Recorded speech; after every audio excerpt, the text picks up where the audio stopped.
والله انتم كل قصائدكم في الحب والغزل والغرام حبنا الأصمية. استدرجتونا حق هالجو يعني. أول مرة غريبة والله. في الدرب بين كنايتي ومجازي عبرت علي غزالة الأهواز. الله. يا ابو احمد حقيقة يا ابوي يا اخوان تبعنا دول. اتفضل. في الدرب بين كنايتي ومجازي عبرت علي غزالة الأهواز.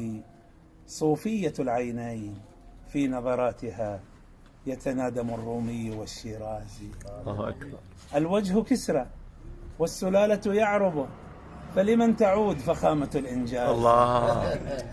ولمن سينحاز الفؤاد؟ ولم أكن لتميز الأعراق بالمنحاز. جميل. عبرت كإحساس الخلاص، خفيفة وثقيلة مثل احتلال غازي. وأنا كما رمح الحروب إذا انتهى من بعد عزته إلى عكاز. الله. وأنا كما رمح الحروب. عبرت كإحساس الخلاص، خفيفة وثقيلة مثل احتلال غازي. وأنا كما رمح الحروب إذا انتهى من بعد عزته إلى عكازي. زلت بي الربوات في وجناتها فوقعت في بئر من الغماز. جميل. زلت بي الربوات في وجناتها فوقعت في بئر من الغماز. ورأيت تاريخ الضحايا موجزا في البئر، يا لبلاغة الإيجاز. عبرت علي فبان عجز قصيدتي لما رأيت قصيدة الإعجاز. جسد يفور كأن شهوة طينها في الخلق لاقت شهوة الكواز. موزونة وزن الرغيف على اللظى متوهجا بعواطف الخباز. وتكثفت فيها الرموز فحيثما حدقت ألمح غابة الألغاز. تنثال في صور الطبيعة حرة عذراء خارج قبضة البرواز.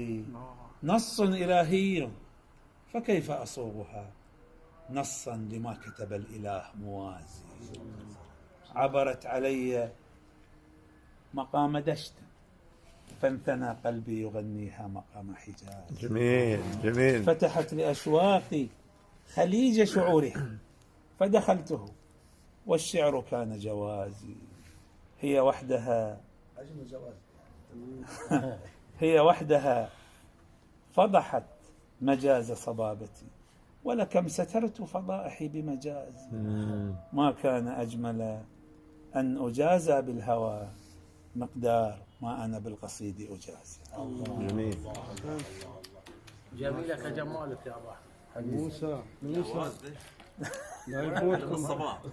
موسى وأي فترة احنا خلنا ويا لا خلاص الكماشرة وأرباب. خلاص الحين دور الكماشرة. تستحي الكماشرة بدأوا من دور الكماشرة. خلاص بعد القصيدة أنا ما لا أنصح تفضل ما أنصح أحد يقول أصلا. لا